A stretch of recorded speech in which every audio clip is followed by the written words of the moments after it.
Week 9, Day 2, Morning Nourishment. John 12:31. Now is the judgment of this world. Now shall the ruler of this world be cast out. Acts 26:18.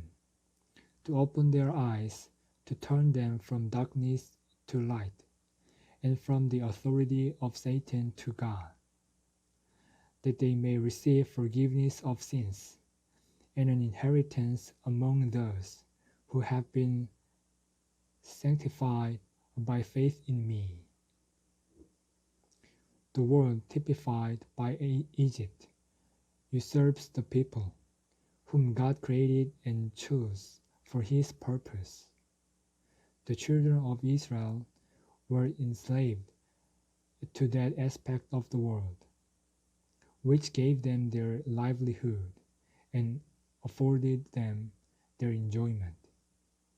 Whether they are rich or poor, many today are slaves to money. They work hard to earn a large amount of money, and then in a short time they spend all they have to indulge in the pleasures of the world. Thus many today do not serve God, but Mammon. In Egypt, the ancient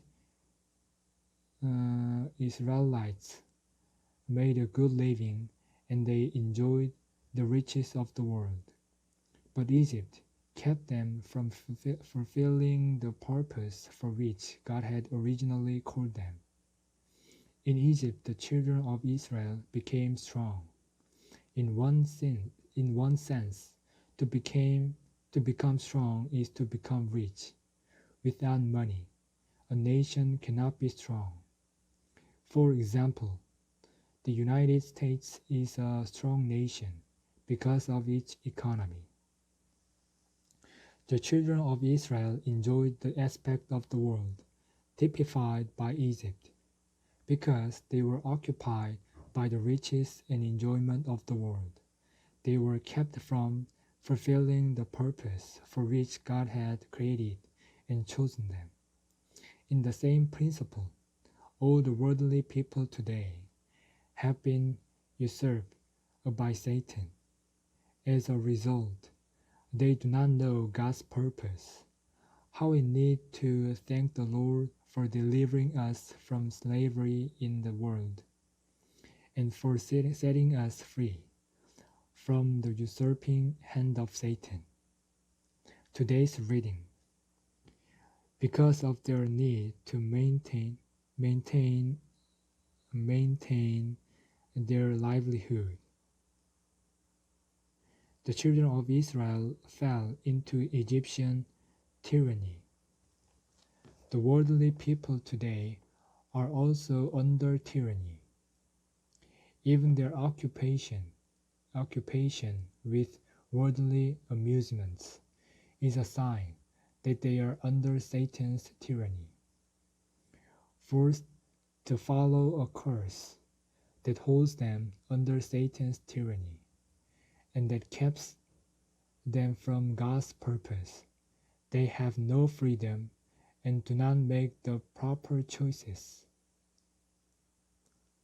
The children of Israel were under the enslavement of Pharaoh, who typifies Satan, the ruler of the world, because Pharaoh is the embodiment of Satan.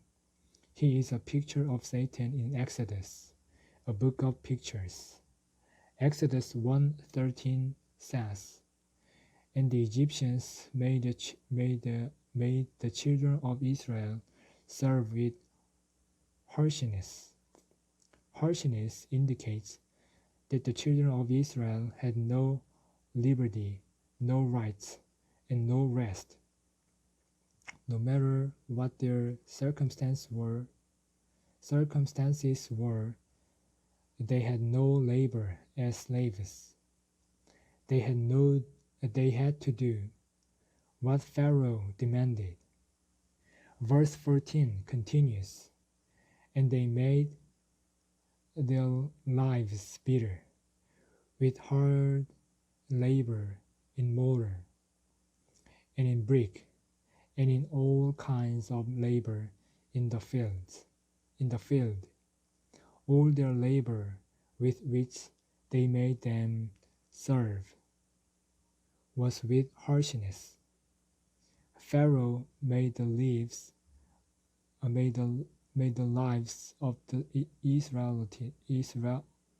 uh, Israelites bitter with hard labor.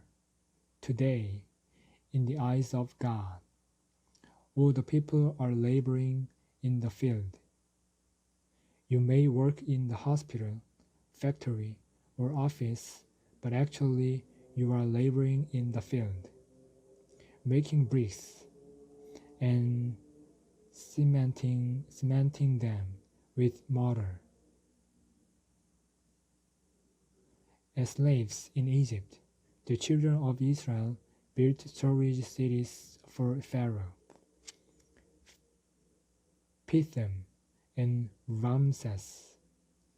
Pithom means a mouth of integrity, and Ramses means thunder of the standard. These names indicate that Pharaoh's treasure cities were built for pride and boastful display, just as the pyramids were. I believe that under Pharaoh, the Egyptians had these treasure cities built in order to boast of their integrity, honesty, and goodness, and also to propagate their culture standard. Every race and nation boasts of its goodness. Furthermore, every country, developed or undeveloped,